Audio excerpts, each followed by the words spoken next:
இன்னைக்கு ஹெல்தியான ராகி லட்டு எப்படி செய்யறதுன்னு பார்க்கலாம். அதுக்கு 1 கப் அளவுக்கு ராகி மாவு வச்சிருக்கேன். 1/2 கப் அளவுக்கு நாட்டு சக்கரை, 1/4 கப் அளவுக்கு காய்ச்சி ஆற வச்ச பால், 2 டீஸ்பூன் அளவுக்கு நெய் சேர்த்துக்கலாம். வெள்ளரி விதை 1/2 டீஸ்பூன் அளவுக்கு வச்சிருக்கேன். பாலை லைட்டா சூடு பண்ணி எடுத்துக்கலாம். 2 டீஸ்பூன் அளவுக்கு நெய் சேர்த்துக்கிறேன். வெள்ளரி விதை சேர்த்துக்கிறேன். ராகி மாவையும் சேர்த்துக்கிறேன்.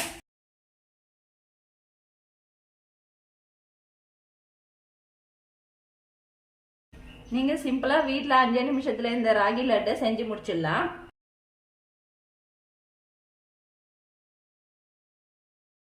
ராகி மாவை ஒரு 10 நிமிஷம் நல்லா வறுத்து எடுத்துக்குங்க. நாட்டு சர்க்கரை சேர்த்து கலந்துக்கலாம்.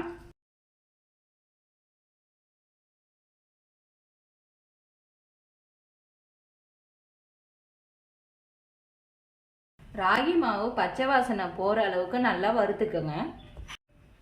இப்போ சூடு பண்ண பாலை கொஞ்சம் கொஞ்சமாக சேர்த்து கலந்துக்கலாம்.